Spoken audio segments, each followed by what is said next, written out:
You may have heard the phrase, fear is the biggest motivator, yet it somehow seems that fear is exactly what drives you away. In phobias, such as philoxerophobia, the fear of roller coasters, or ophidiophobia, the fear of snakes, nonetheless, fear inherently keeps us safe. However, when your mind generalizes these fears, it can get out of hand. Imagine if you messed up a presentation in front of your entire class. You may develop a fear of speaking in front of an audience. But your mind generalizes that fear and turns it into a fear of speaking to all people. This kind of fear can grow to such a detriment that it affects your entire social life. Subconsciously, we may talk to ourselves, self-doubting, procrastinating, whatever it may be, and eventually that grows into our consciousness, which at that point it has already become regret. Many people leave their dreams out of fear, leaving them to do things that they don't want to do. They fear that things can't get better for them, that it was it for them. So don't fall into the trap of fear. Know that prudence will keep you safe, while fear will actively try to harm you. So I asked, what is the point? What benefit would you get for holding on to that fear? Before that moment, I didn't want to make any mistakes. I wanted to do everything right the first time. But I found that fear is false evidence become real. So how could I restructure that fear? Before I get into that, in a psychological study by Shmuel Lissick from the College of Liberal Arts, he devised a game, a simple game, in which you play as a farmer. Your goal is to collect as many crops as possible. To get to these crops, you have to take one of two paths: a short path, which has a chance to emit a mild electric shock, or a long path, which may lead to crows eating your crops before you get there.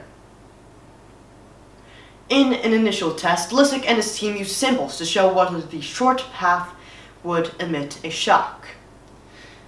He found that when it was presumed safe, the players took it. When it was presumed unsafe, they took the long route. Simple enough.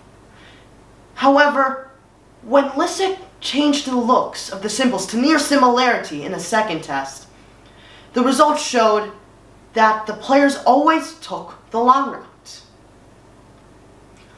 This test analogizes our dilemma within life, a conflict of pain and our goals within the game. So how can we overcome the mind's generalizations of fear? Well, one of the easiest ways is through distraction. Trying to think of other things when you feel fear can help relieve it. However, this is only a temporal fix. A surefire way to overcome the mind's generalizations of fear is to face it. You can begin by using the worst case scenario, which may seem inherently counterintuitive. Then try to will it into existence. You just can't. It's not possible, is it?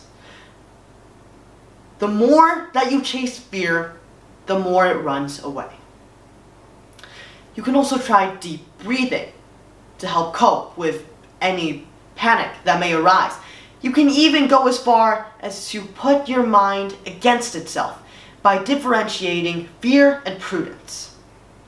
Prudence is the human instinct to stay safe, while fear, on the other hand, really, that's simply overly exaggerated prudence. Now that you can conquer your fears, how can you harness them? How can you turn that fear into motivation? You can begin by thinking. If you think that something is scary, think about how much more scary it may seem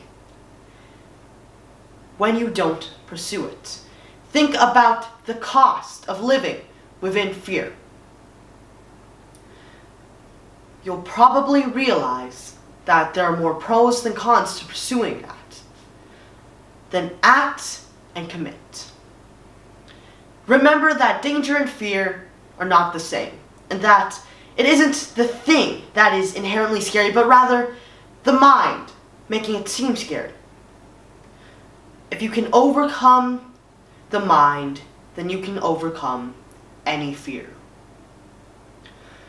After all this, I would like to ask you something. Is fear the biggest motivator?